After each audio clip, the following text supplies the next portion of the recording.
I love story games as much as the next guy, but the ones that I really enjoy are the ones where I don't have to do much thinking to get into them. Because I have loads of different other stuff in my life, I kind of want to be able to know exactly what I'm doing when I hook into a story game. That's why I've compiled a list of 10 of the most simple story games to understand when entering into a video game. And here's that list right here.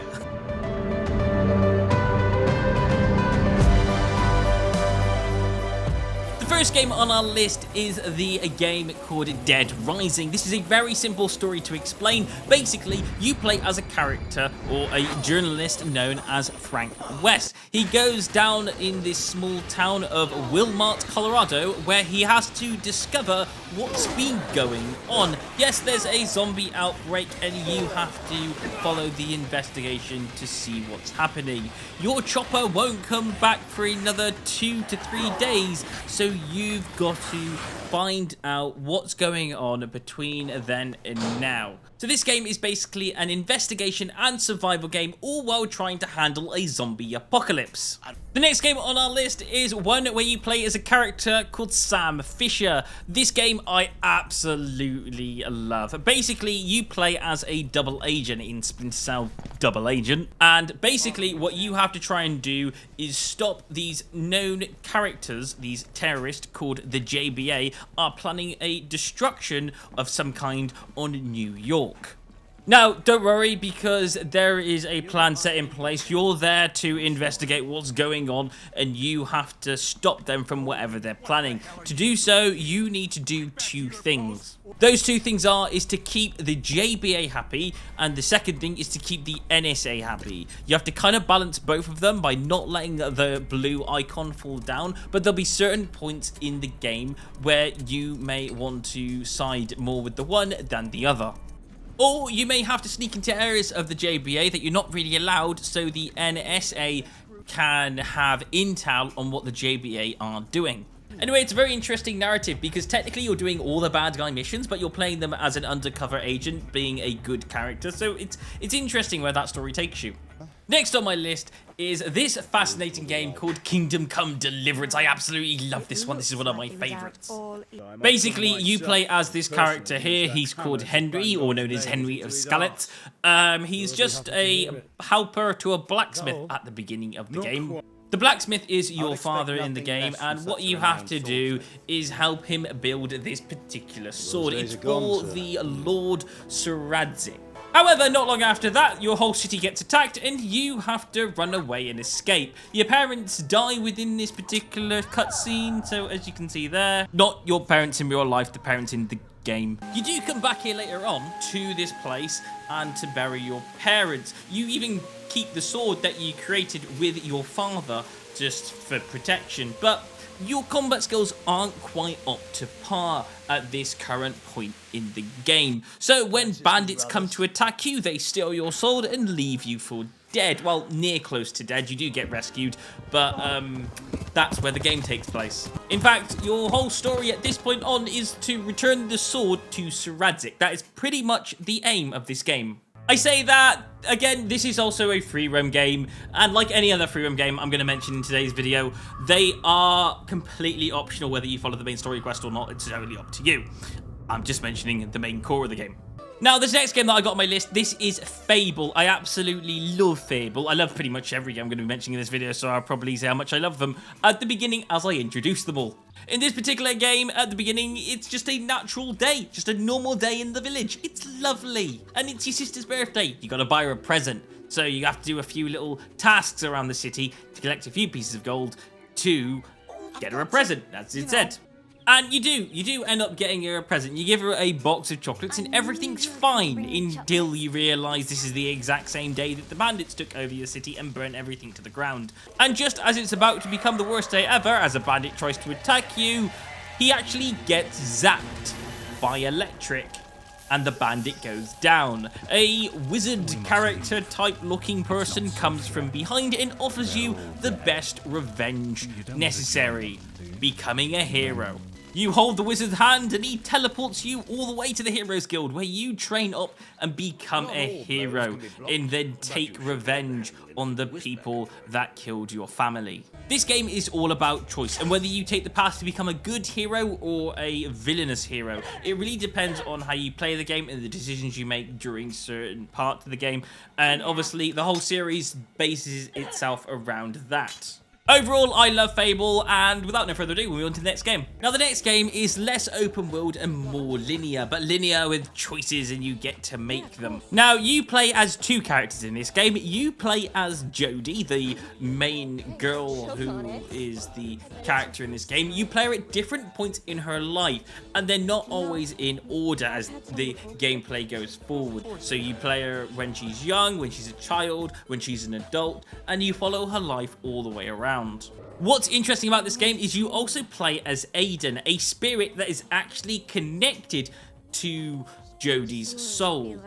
Aiden has the powers to do loads of things like make people go cold and press buttons and move stuff throughout the room. As you play this game, you kind of follow the story of Aiden and Jodie and go on their adventures as they do. This game gets deep in some areas, so expect deep stuff. But I'll leave it as that. I'll let you discover this one. This one's a very interesting story, and I kind of love it, but we'll move on to the next game.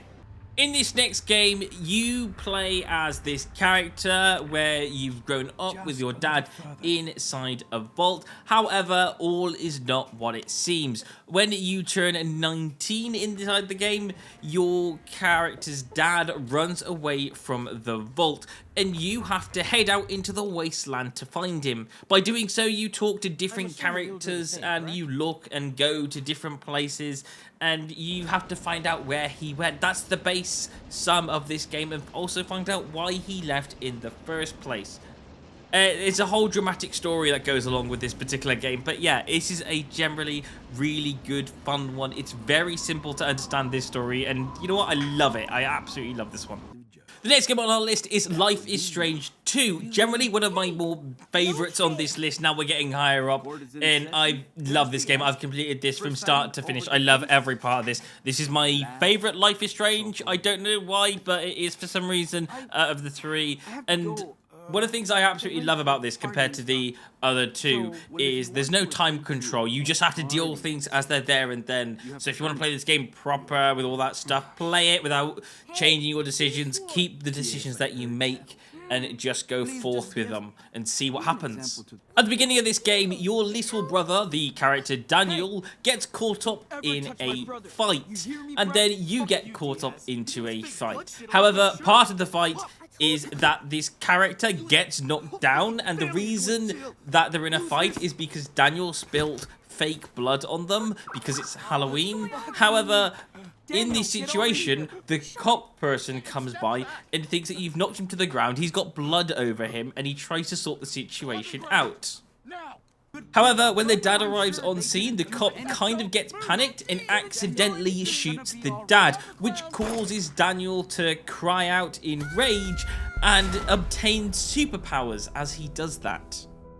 After the explosion, Sean, the character that you play as, realizes that what just happened, there's been some casualties, and it would be very hard to explain to the cops that your younger brother has superpowers. So instead of trying to explain everything and not knowing what to do next, he decides to take Daniel and go on the run. Their zone where they've got to get to is Mexico, so they run and try and get to Mexico. That's the whole basis of the story, and you follow them as they journey this route. I'm not going to explain too much about how the story goes along, but decisions that you make result in different decisions later and different outcomes later. So things that you make in the story at the beginning of this game affect later points inside this game, and that's what makes this story really impactful. You get different outcomes and different endings and different story layouts depending how you play the game. So honestly, just enjoy this game. This game's going to make so many decisions come by your way, and you're going to have to try and think about which decision is the best or right decision that you want to make with your characters. The next game on our list is Mass Effect. And yes, the galaxy is in danger and you're the only one who can stop it. Well, you and a crew of others. You play as Shepard and you have to stop the oncoming threat that's going to destroy the entire galaxy. To save the entire galaxy, you need a team, and you gather this team by going around and talking to 6 other individuals. As well as that, you also have to discover what the enemy is doing and where they're actually located. You will command the crew of the Normandy, and you will take them flying throughout the galaxy to stop the enemy. It's just like this particular opening scene here, which kind of says you're in the future a little bit, and you know, the rest of the galaxy is completely evolved. There is places where different aliens meet up. There is places to go around, shop, buy different weapons and armors. And overall, not everything's a battle. It's like an open world game, but set in space. And it's beautiful. I love it. The next game on our list is where you play as one of the world's most interesting dads. I say the world's most interesting dad, but you'll get the picture in a second. You live at the house with your family, and basically you have 2 sons and a wife, and one day you decide to go out shopping with them. Your son Jason wants a balloon, really wants a balloon, so you buy him a balloon, and while you're in the middle of paying the clown for the balloon, Jason runs off, so you have to find him.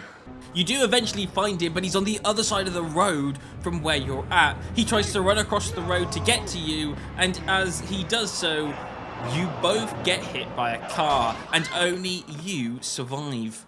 Now, I'm not going to go too far about what happens within this game, but all I'm going to say is that there's a whole bunch of mystery and not everything is as it seems. You do play in the aftermath of that situation, and it does involve your other son, but I will say this, it is a very good, fun mystery game with a lot of discovery and a lot of shocks here and there, and a lot of questions to be asked, so it's a very type of one of those games. There's a lot of different action things that you do in this game, so for example, you do get to choose a few different things, and you do have to use your mouse and keyboard as different clicking buttons for action buttons, so there is like, you have to move your mouse upwards if you want to take a drink of something or something like that. And you get that repetitive pattern throughout this game. Now, the last game on our list is done in one simple sentence. Close shut the jaws of Oblivion. Yes, this next game is Oblivion, and your job is to close all the Oblivion gates and save the land of Tamriel.